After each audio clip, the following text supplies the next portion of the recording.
9월 22일 월요일.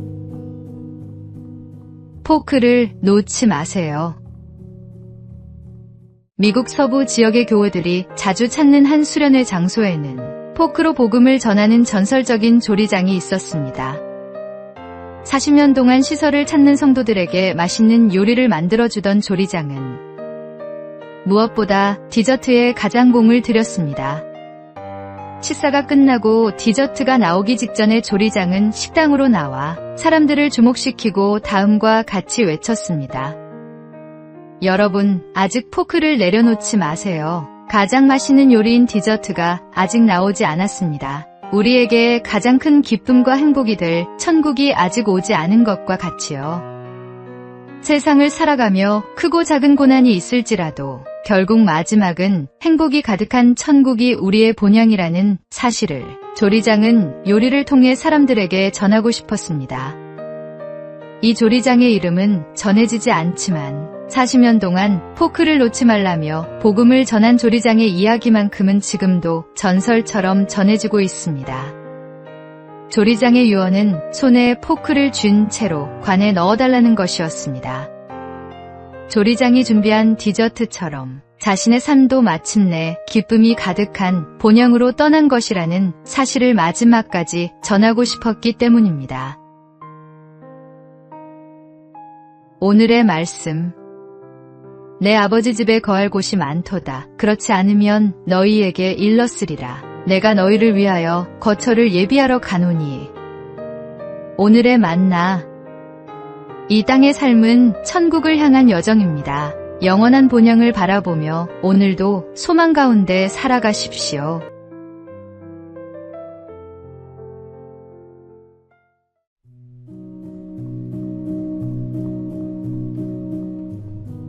(9월 23일) 화요일. 오늘을 붙잡으라. 카르페 디엠은 오늘을 즐기라는 뜻으로 널리 알려졌지만 고대 로마 시인 호라티우스의 시에 나오는 한 구절입니다. 카르페는 붙잡다, 수확하다는 뜻의 카르페에서 유래했고 디엠은 나를 의미하는 데이즈에서 나왔습니다. 라틴어 전문가는 이렇게 설명합니다. 사람이 일일이 손으로 수확해야 했던 고대 사회에서 과일을 거두는 일은 고된 노동이었습니다. 그러나 그 고된 과정을 거쳐 수확한 과일을 바라볼 때 비교할 수 없는 깊은 기쁨을 경험했습니다. 카르페 디엠은 단순히 쾌락을 추구하며 그날을 즐기라는 말이 아닙니다. 오히려 오늘 하루에 충실하라는, 인생을 성실하게 살아내라는 깊은 의미를 담고 있습니다. 성경은 세월을 아끼라고 말씀하십니다. 여기서 아낀다는 말은 단순히 시간을 절약한다는 뜻이 아니라 건져내다, 사들이라는 의미로 무엇인가를 얻기 위해 적극적으로 행동하고 선택하는 것을 의미합니다. 우리에게 주어진 시간은 그저 흘러가는 것이 아니라 붙잡고 의미 있게 사용해야 할 소중한 기회입니다.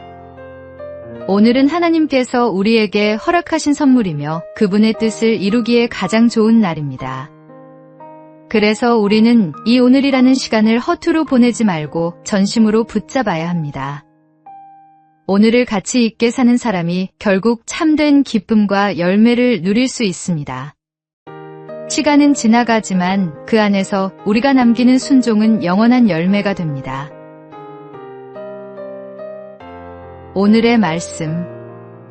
그런즉 너희가 어떻게 행할지를 자세히 주의하여 지혜 없는 자같이 하지 말고 오직 지혜 있는 자같이 하여 세월을 아끼라. 때가 악하니라. 오늘의 만나. 매일 아침 우리에게 주어지는 24시간은 하나님의 귀한 선물입니다. 이 시간을 어떻게 사용하느냐가 우리 인생의 가치를 결정합니다.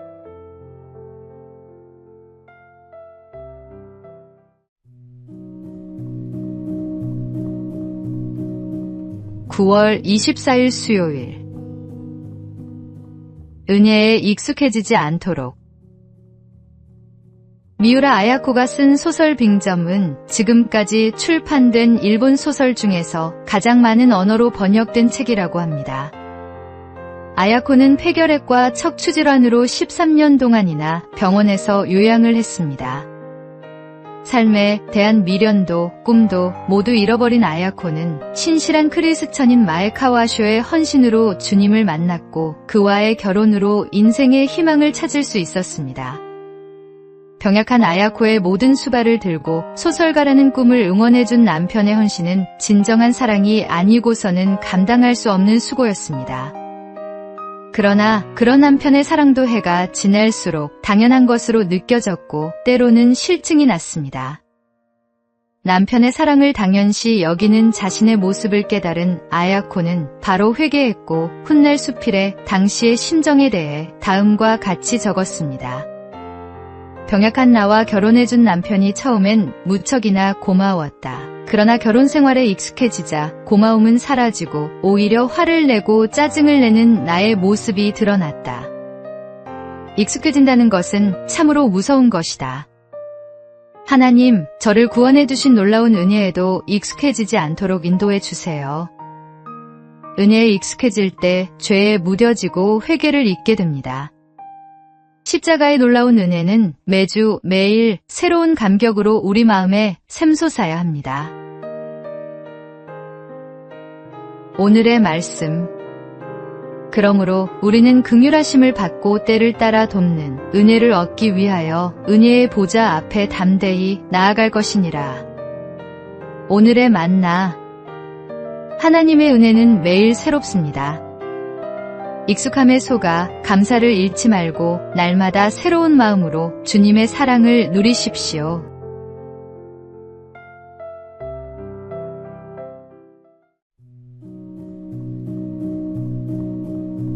(9월 25일) 목요일. 혀의 두 얼굴. 옛날 어떤 왕이 궁중의 광대 둘에게 명령했습니다. 한 광대에게는 세상에서 가장 선한 것을, 다른 광대에게는 가장 악한 것을 찾아오라고 했습니다. 얼마 후 두 광대가 상자를 들고 돌아왔는데 놀랍게도 두 상자 안에는 모두 큼지막한 혀가 들어있었습니다. 혀는 하나님을 찬양하고 복음을 전하며 상처받은 이를 위로하는 가장 거룩한 도구가 될 수 있습니다. 동시에 남을 비방하고 거짓말로 중상모략하며 저주하는 가장 파괴적인 무기가 되기도 합니다. 야고보서는 혀를 작은 불에 비유했습니다. 보라, 얼마나 작은 불이 얼마나 많은 나무를 태우는가. 작은 말 한마디가 관계를 파괴하고 공동체를 무너뜨리며 사람의 마음에 씻을 수 없는 상처를 남길 수 있습니다. 철학자 피타고라스는 혀에 의한 상처는 칼에 의한 상처보다 더 무섭다. 칼은 육체에만 손상을 입히지만 혀는 육체와 영혼을 다 상하게 한다고 경고했습니다. 그러나 우리에게는 소망이 있습니다. 성령님께서 우리의 입술을 거룩하게 하실 수 있습니다. 이사야 선지자의 입술을 숯불로 깨끗하게 하신 하나님께서 오늘도 우리의 혀를 정결하게 하실 수 있습니다. 매일 내 입이 말하는 것을 조심하며 우리의 혀가 생명의 말씀을 전하는 도구가 되기를 기도해야 합니다. 위에 계신 주님께서 우리의 모든 말을 지켜보고 계십니다. 오늘의 말씀. 이와 같이 혀도 작은 지체로 돼 큰 것을 자랑하도다. 보라, 얼마나 작은 불이 얼마나 많은 나무를 태우는가. 오늘의 만나. 우리의 혀는 생명과 죽음의 권세를 가진 소중한 도구입니다. 오늘 하루 나의 모든 말이 하나님께 영광이 되고 이웃에게 덕이 되기를 기도해 보시기 바랍니다.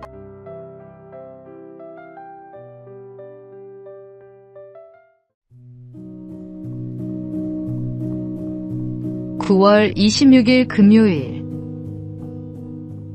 은혜의 물살을 따라. 필리핀 마닐라에는 팍상한 폭포라는 유명한 관광지가 있습니다.